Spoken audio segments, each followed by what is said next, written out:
Hello friends, अस्सलाम वालेकुम। तो हमारा आज का टॉपिक है फ़िज़िक्स के बारे में कि व्हाट इज़ फ़िज़िक्स। इसके अंदर हम बिल्कुल स्टार्ट से फ़िज़िक्स को पढ़ेंगे और समझेंगे कि फ़िज़िक्स बेसिकली होती क्या है, इसका मतलब क्या होता है, इसमें हम क्या चीज़ को स्टडी करते हैं, इसकी टाइप्स क्या हैं और ये कहाँ कहाँ पे यूज़ होती हैं। मतलब फ़िज़िक्स के बारे में ईच एंड एवरीथिंग हम पढ़ेंगे। तो स्टार्ट करते हैं इसकी डेफिनेशन से।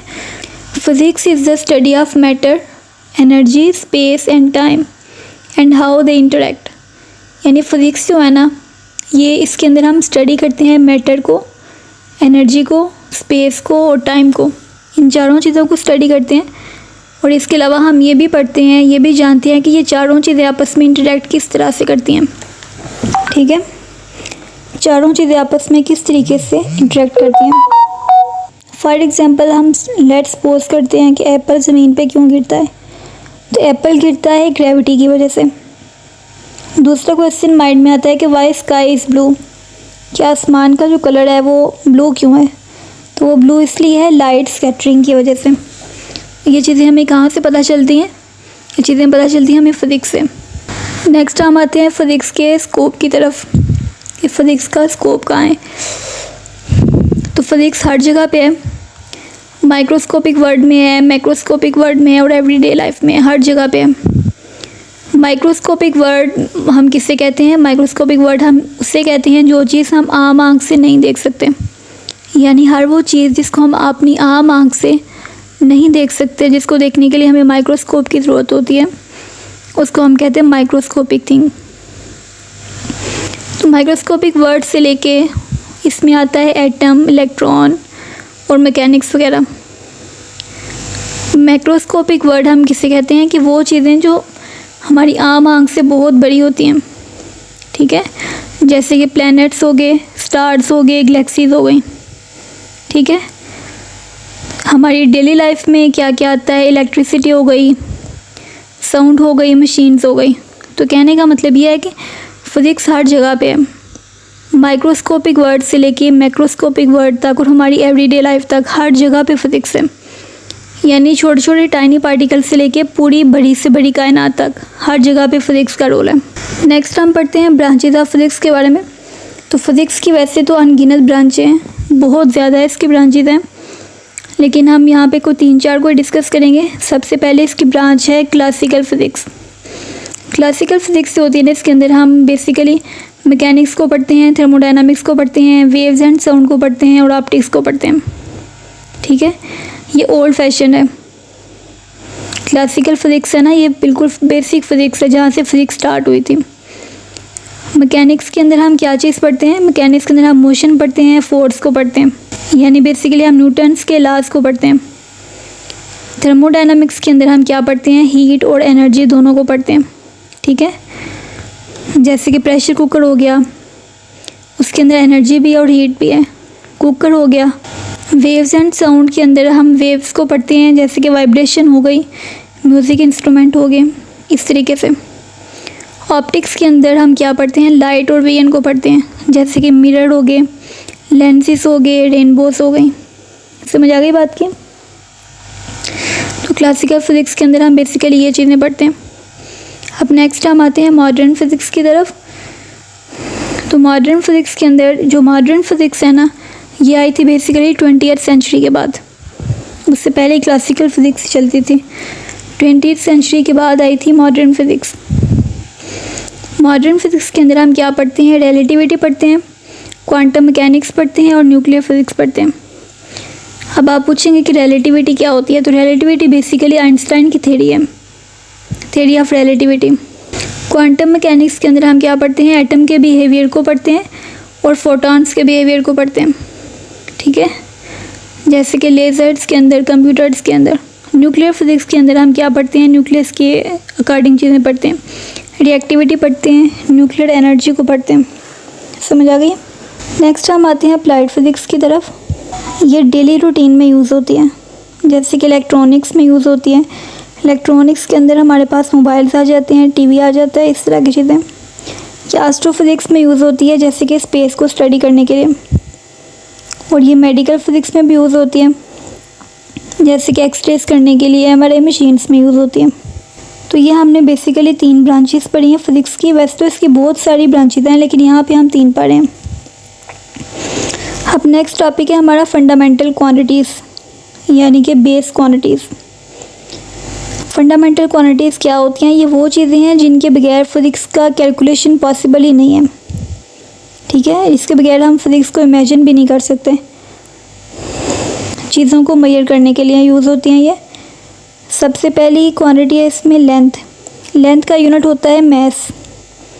मैस को हम एम से शो करते हैं, और ये किस लिए यूज़ होती है? ये डिस्टेंस को मेजर करने के लिए यूज़ होती है। दूसरी है मैस। मैस को हम किलोग्राम में शो करते हैं, और किलोग्राम को हम केजी लिखते हैं। मैस हमें बताता है कि मैटर कितना है चीज़ का। टाइम है, टाइम को हम सेकंड से शो करते हैं।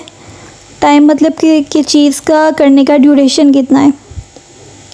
नेक्स्ट है करंट। करंट को हम मेजर करते हैं ए से, क्योंकि करंट का यूनिट होता है एम्पेयर। तो करंट हम किसे कहते हैं? इलेक्ट्रिसिटी के फ्लो को कहते हैं। नेक्स्ट है टेम्परेचर। टेम्परेचर को हम मेजर करते हैं केल्विन में। टेम्परेचर हमें को क्या बताता है? हीट को मेजर करना बताता है। नेक्स्ट है ल्यूमिनस इंटेंसिटी। इसको हम मेजर करते हैं कैंडेला में, यानी CD में। ये क्या होती है? लाइट की ब्राइटनेस होती है। नेक्स्ट क्या है? Amount of substance. इसको हम मोल कहते हैं, और ये केमिकल क्वांटिटी है। अब ये जो 7 फिज़िकल क्वांटिटीज़ हैं ना, इन 7 को नेक्स्ट चल के हम ड्राइव क्वांटिटीज़ बनाते हैं। इन्हीं 7 को यूज़ करके ड्राइव क्वांटिटीज़ बनती हैं जी। तो नेक्स्ट है हमारा मैटर एंड एनर्जी। इन दोनों चीज़ों में हमने फ़र्क बताना है। मैटर हम क्या कहते हैं? यानी हर वो चीज़, anything that has mass and take place. Anything that has mass and take space, यानी हर वो चीज़ जो वज़न रखती है और एक जगह घेरती है, उसे हम क्या कहते हैं? मैटर, ठीक है। मैटर में आ जाती है चेयर। चेयर का भी मैस होता है ना, एक वज़न होता है उसका, और दूसरा ये एक ख़ास स्पेसिफिक जगह लेती है। वाटर का भी है और एयर का भी है। नेक्स्ट है एनर्जी। एनर्जी क्या होती है? एनर्जी हम कहते हैं एबिलिटी टू डू वर्क। किसी भी जिस्म के अंदर काम करने की जो एबिलिटी है ना, उसको हम कहते हैं एनर्जी। एनर्जी आगे कितनी टाइप्स की है? मैकेनिकल एनर्जी होती है, जैसे कि हमारा फ़ैन चल रहा होता है। हीट एनर्जी होती है जो कि सनलाइट से आती है। इलेक्ट्रिकल एनर्जी होती है जो बैटरी और करंट से मिलती है। और लाइट एनर्जी होती है जैसे कि बल्ब से हमें मिलती है और कैंडल से मिलती है। समझ आ गई बात की? नेक्स्ट हम आते हैं फोर्स एंड मोशन की तरफ। तो फोर्स हम कहते हैं किसी भी चीज़ को खींचने को या फिर अपनी तरफ धकेलने को, किसी भी चीज़ को पुश करने को या पुल करने को हम कहते हैं फोर्स। जैसे कि हम फुटबॉल को किक मारते हैं। मोशन का मतलब है पोजीशन में चेंज, यानी किसी भी चीज़ की जो पोजीशन है ना, उसको हम चेंज करें, उसे हम कहते हैं मोशन। अब मोशन कितनी टाइप की है? स्पीड है, वेलोसिटी है, एक्सीलरेशन है। स्पीड हम कहते हैं कि कितनी तेज़ ये चीज़ मूव कर रही है। वेलोसिटी हम कहते हैं स्पीड तो होती है इसमें वेलोसिटी में, लेकिन उसके साथ साथ डायरेक्शन भी होती है, यानी हमें वो ये भी बताते हैं कि आपने जाना किस तरफ है। एक्सीलरेशन हम कहते हैं चेंज इन वेलोसिटी को, यानी वेलोसिटी में चेंजिंग की जो रेट है ना, उसको हम कहते हैं एक्सीलरेशन। नेक्स्ट हम आते हैं स्पेस एंड टाइम की तरफ। स्पेस हम कहते हैं खला को, यानी 3D एनिमेशन, 3D चीज़ें जहाँ पे चीज़ें एग्जिस्ट करती हैं, जैसे कि हमारी खला है ना, ऊपर ज़मीन के ऊपर खला है, उसे हम कहते हैं स्पेस। वहाँ पे बहुत सारी चीज़ें एग्जिस्ट करती हैं। नेक्स्ट है टाइम। तो टाइम होता है 4 डायमेंशन, ठीक है। टाइम होता है 4 डायमेंशन। फिज़िक्स में दोनों को कंबाइन करके स्पेस टाइम हम इसे कहते हैं। फिज़िक्स के अंदर दोनों चीज़ों को कंबाइन करके स्पेस टाइम हम कहते हैं। हम आते हैं साइंटिफिक मेथड की तरफ। तो साइंटिफिक मेथड क्या होता है? हर जो डिस्कवरी है ना साइंस की, वो इसी प्रोसेस से होती है। उसका एक ही तरीका होता है। सबसे पहला काम है ऑब्जर्वेशन। जैसे कि लेट्स सपोज कि हमारे सामने किसी दरख्त से सेब का गिरना, कि एप्पल गिरा, ये ऑब्जर्वेशन है।